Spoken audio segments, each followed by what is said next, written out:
Dear children, in this video we will be learning the poem When Great Trees Fall, written by Maya Angelou, an American author, actress, screenwriter, dramatist, poet, and civil rights activist whose several volumes of autobiography explore the themes of economic, racial, and sexual oppression.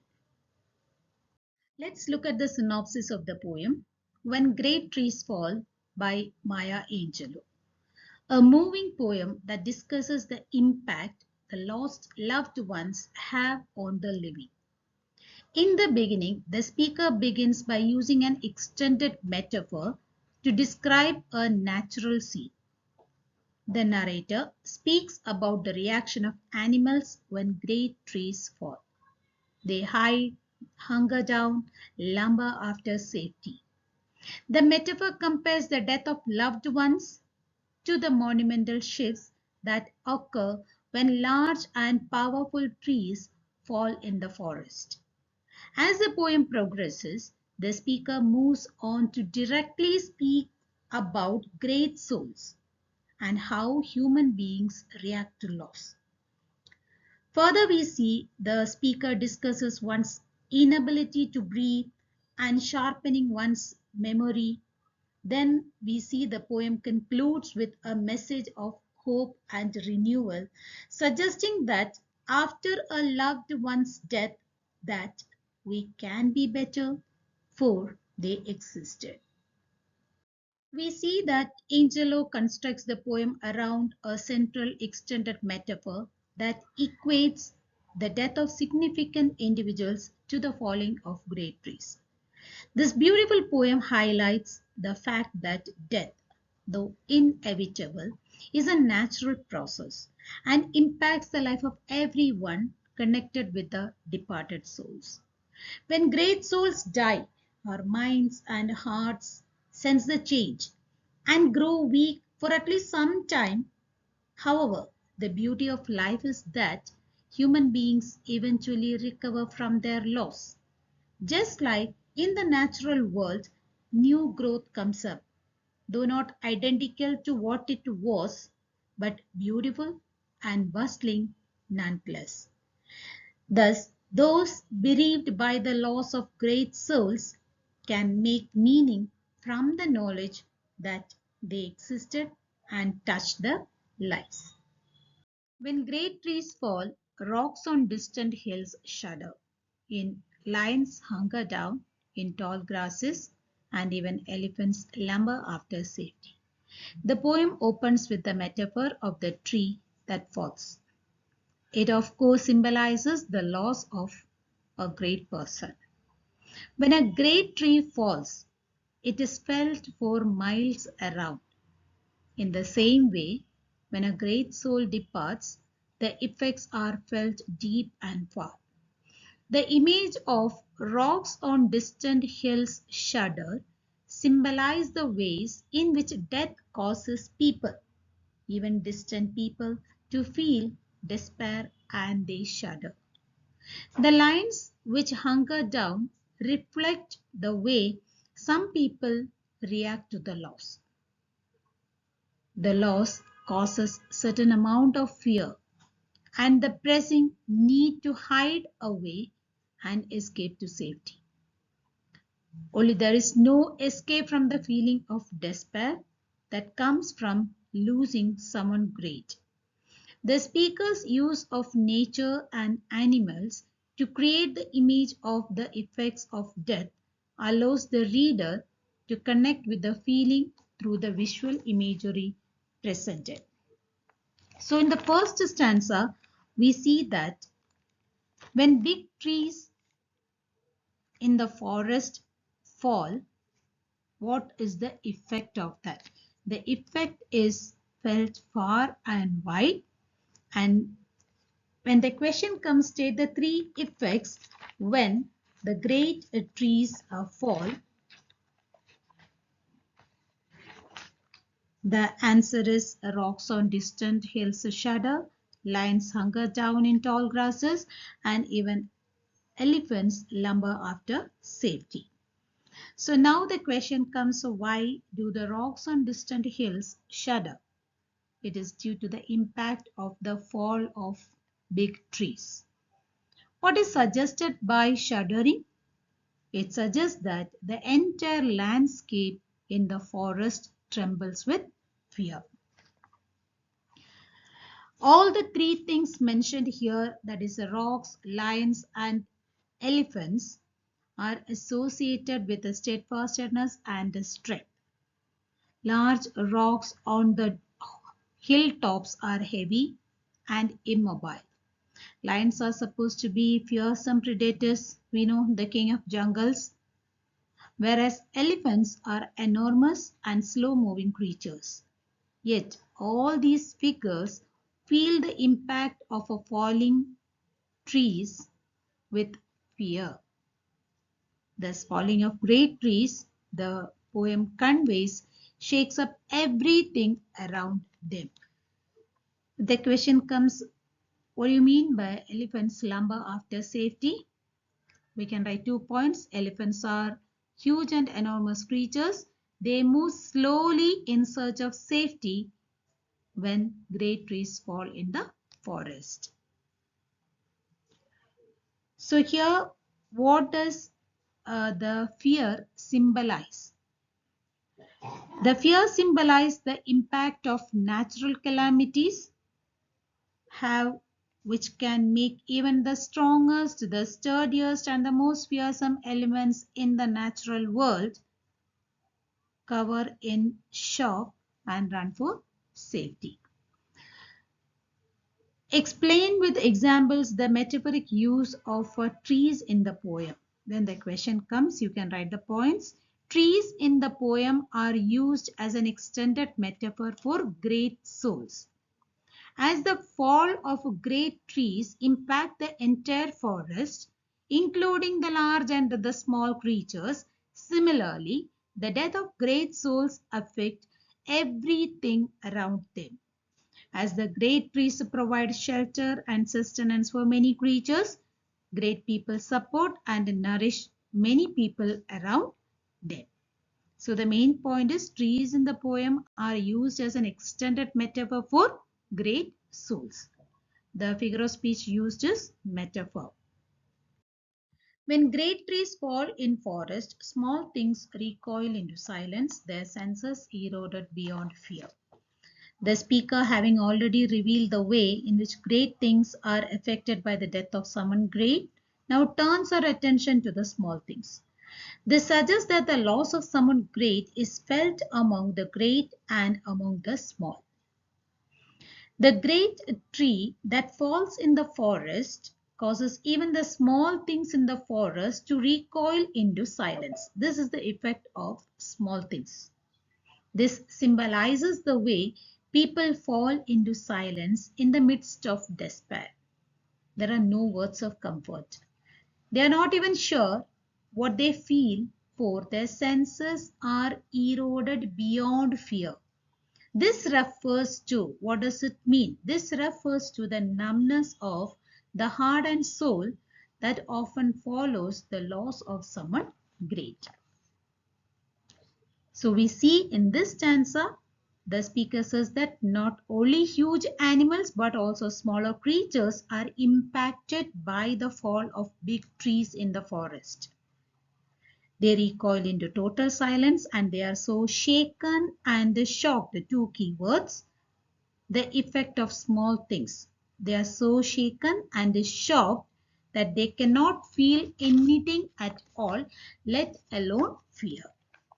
So let's see the expected question in this stanza.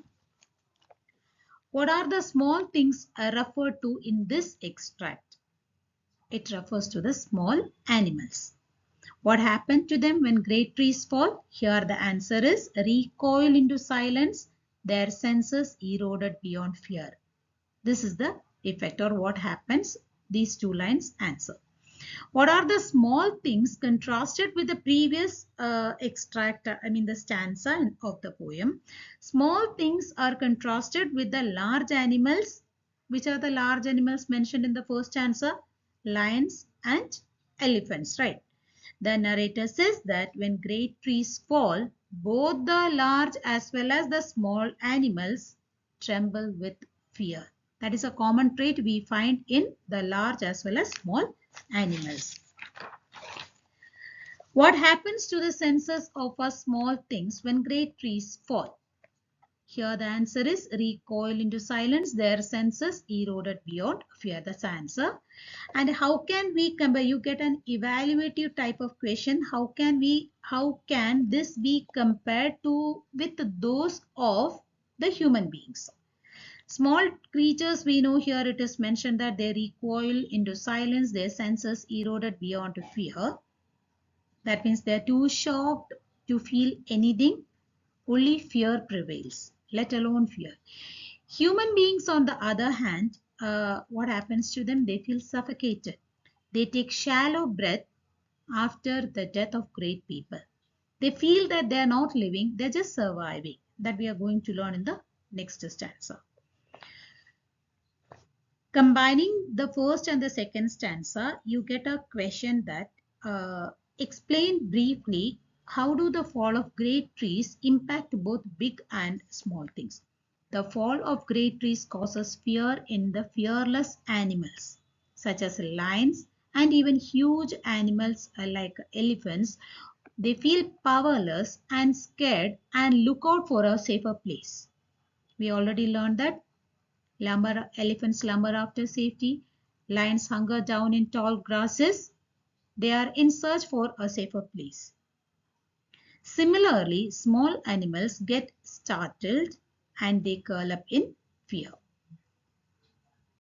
When great souls die, the air around us becomes light, rare, sterile. We breathe briefly, our eyes briefly see with a hurtful clarity.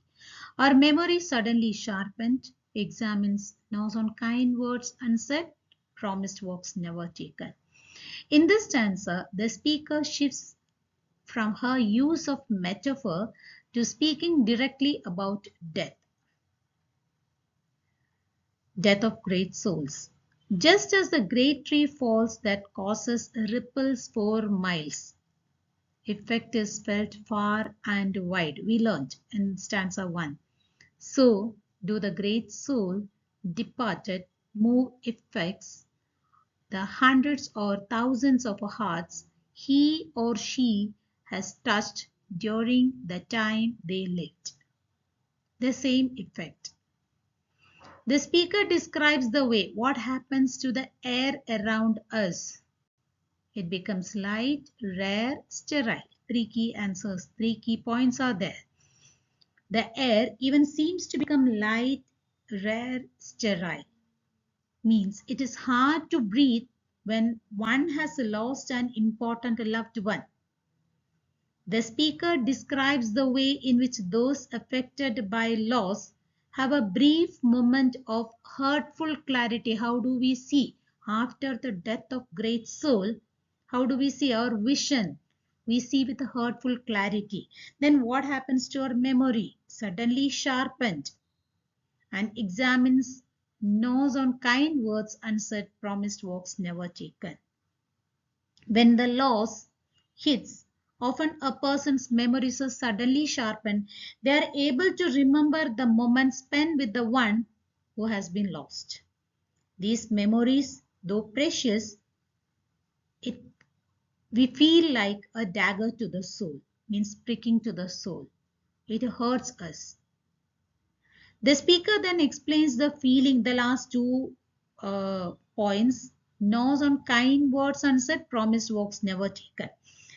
Explains the feelings of regret, kind words unsaid. The speaker has clearly experienced the kind of loss which left her desperately longing for more time to express the love she felt in the heart for the person who was taken too soon or too early. Suddenly she thinks about the walks she promised to take with that loved one. Having never fulfilled the promises leaves her with a kind of gnawing pain. Gnawing means continues to remind us painfully. Gnawing pain of despair and regret. Almost all of us might have undergone the same situation, right? So we feel the kind of the pain of despair and regret. In this stanza, the possible questions are: what is the effect of the death of great souls on the air around us? What does it suggest?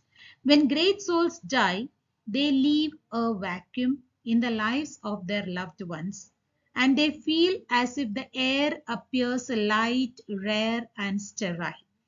It suggests that the bereaved find it hard to breathe and therefore take shallow breath and feel that they're not really living, they're just surviving. For some time, at least, we feel that kind. A vacuum, we feel that no one is there to support. This kind of feeling we have. At least for some time, we have this feeling. Now, what do our eyes see with hurtful clarity, and why is it so? Why? Why do we have that hurtful clarity? For the answer for the question is, the eyes of the bereaved see with the pain that after the death of their loved ones, the world will never be the same without the great souls. Why? Because they will never be able to get the concern, the love, the shelter, the sustenance they were getting from the loved ones before they died. When they were there, okay, the situation was entirely different, right? That is the reason we see with a hurtful clarity, our vision with a hurtful clarity. What happens to our memory after the death of loved ones? Our memory gets intensified, suddenly becomes sharpened, and we recollect the moments spent with them, especially the kind words which is not told, unsaid, and the promised works are never taken. These two things explain how does this extract portray the feelings of despair and regret felt by the bereaved person after the loss of someone close. The bereaved person had the feelings of despair and regret. Why? Because not having spent much time with their loved ones and not being able to say the kind words to them or fulfill the promises when the person was alive. These unfulfilled promises leave a gnawing pain of despair and regret. Great souls die, and our reality bound to them takes leave of us. Our souls, dependent upon their nurture, now shrink, wizened. Our minds, formed and informed by their radiance, fall away. We are not so much maddened as reduced to the unutterable ignorance of dark cold caves. In this stanza, the speaker gives an insight into the mental and emotional effects of losing someone very close. The loss of great soul here means the loss of a soul that had great impact on one's everyday life. The poet explains the way the loss can truly change a person's reality. So what happens to a reality when great souls die? Our reality changes. It undergoes a change because our reality was bound to them. We were dependent on them for our sustenance. It undergoes a great change, as if a vital part of existence has departed. We feel a kind of loss, a feeling of loss we feel. Then the poet speaks about a soul. The speaker explains the way our souls can depend on the nurture of another, and when that great person dies, it leaves us feeling like our souls have a shrunk visit. She describes the way in which one's mind can be formed and informed by their great radiance. What happens to the mind? It falls away. After that, the poet identifies with others who have felt this loss when she uses the second person's point of view. That's why I used here we. We are not so much maddened as reduced to the unutterable ignorance of dark cold caves. This reveals that the speaker in the face of loss is not necessarily angry. When we lose something, obviously we get angry. But in this case, it is not the trait of anger. Though anger can be part of feelings that come from the loss, She feels a sense of despair more than anger. However, this despair is described as a dark, cold cave. The feelings are so strong that they are unutterable. The speaker identifies with all who have felt this deep despair as a result of losing someone great. Let us look at the possible questions here in this stanza. Explain how do our souls depend on great souls for their nurture. You'll be asked to explain it and what happens when these great souls depart. Like great trees give shelter and sustenance to many creatures in the forest, great souls also provide support and nourishment to those around them. So after their death, those left behind, the bereaved, they feel that they have been robbed of this support and nourishment, a feeling of loss, a kind of void, emptiness. We feel that. How do great souls impact our minds? The great souls not only formed or informed the people with a great radiance, but also shaped the thought process. Why does the speaker say we are not so much maddened? The speaker says that we are not so much maddened after the death of loved ones that we are reduced to the unutterable ignorance of dark cold caves because of the passage of time. In the beginning of this poem, we learned that after some time, we will try to accept the reality. We will understand, yes, it's part of life. Okay, we learn to accept the loss. That is the reason the poet says that we are not so much maddened because we learn to, after the passage, after some time, the passage of time, time heals. Passage of time, we learn to accept the loss. Dark cold cave is a reference to the despair felt by the bereaved person after the death, demise of their loved. It is also a reference to the loneliness and incomprehension felt by the bereaved. In the final stanza of the poem, the speaker offers a hope to all who have suffered loss by revealing the healing that has occurred in the aftermath of the death. And when great souls die, after a period, peace blooms. How? Slowly and always irregularly.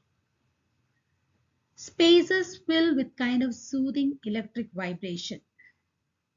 As we felt an emptiness, the spaces, right? Now it is filled with a kind of soothing electric vibration. What happened to our senses? Restored. But though we come back to the normalcy after some time, never to be the same. It will not be the same. But whispered to us. What does the sense whisper to us? They existed. The great souls, they existed. They existed. So what can we be? We can be and be better. A better person. We can find the world as a better place to live in. Why? For they existed. The speaker seems to imply that the time has allowed for this healing to occur. After some time, we learn to accept the loss. Healing happens. When healing happens, peace blooms. The poet explains that after a period, she was able to feel peace bloom. It happens. How does it happen? Slowly and always irregularly. This reveals that she still had moments of despair and anguish, even as she was slowly beginning to heal and feel peace. Still, it's not at completely recovered. Still, the moments of despair and anguish is there, even though she feels a kind of peace. The poet described the feelings in between the healing as something with a kind of soothing electric vibration. In a sense, the pain still burst in the background of her very being. Yet the memory of the lost one was a soothing as well as comforting. The poet explains that eventually her senses were restored, but it will never be the same. At the same time, the correction is even if they were never to be the same. In the back of her mind and in the background of all that she does, she hears the presence of lost one. She hears the whisper. They existed, they existed. And that whisper gives her new meaning and purpose in her life. For some time she was totally lost. Now this whisper is giving her some new purpose in her life. She claims that because of this great one existed, she can be better. It's for us also. They existed, so we can be better human being. The ending of this poem offers great hope. It ends with an optimistic note, offering hope to all who have experienced loss. Life has to go on. We cannot be in despair lifelong, right? So at the end, the poet is offering us a hope. After some time, peace blooms. With that hope, we have to lead our life. The speaker continues to identify with others who have lost the loved ones. This also creates a sense in the readers that they are not alone. We all might have undergone the same situation. It's not the case of one person. Even if they will never be the same, our senses will be restored, but it will not be the same again. Even if there will be always pain and sadness, we cannot completely forget. Right? There will be some pain and sadness. At the same time, there is hope for healing and joy in the midst of great loss. Let us look at the possible questions in this stanza. How does peace bloom after a period? Peace blooms after the passage of time and immense grief felt at the demise of loved one. It blooms slowly and always irregularly. That means the person accepts the loss and feels at ease. A bit comfort the person started getting. Which spaces is the speaker talking about? How are these spaces filled? In the beginning, we felt that the space, empty spaces. Now those spaces are filled with a kind of soothing electric vibration. The spaces refer to the void, the empty space, void, left in the lives of the bereaved after the death, the demise of their loved ones. Now these spaces are filled when they accept their loss and remember the contributions made by the great souls in their lives. Soothing electric vibration, the impact they made in their life, they started recollecting all this, and these thoughts will be filling the empty spaces. How are the senses restored and what do they whisper to us? Senses get restored with the passage of time after the demise of their loved ones, as the bereaved are able to think, feel, and perceive, look at the world again. And they whisper to us to remind us that the departed souls who died existed, inspired, helped us. Explain how does this extract signify the role played by great souls or immensely talented people to bring about the massive cultural change. Great souls or highly talented people influence the entire community not only when they are alive but continue to do so after they are gone. They reshape the entire culture of an area with their thought-provoking ideas and changing the mindset of the people. Their ideas live on and inspire others to make the world a better place to live. Now let us look at some important poetic devices in this poem. The first one is metaphor. I have given here example also. You can just go through metaphor, then alliteration, repetition, enjambment, anaphora, symbolism. Great trees, what does it symbolize? If the question comes, what does great trees symbolize? Caves, shuddering rocks, personification and imagery. Children, if you have any doubt in the poem, please drop a message in the comment box. Thank you.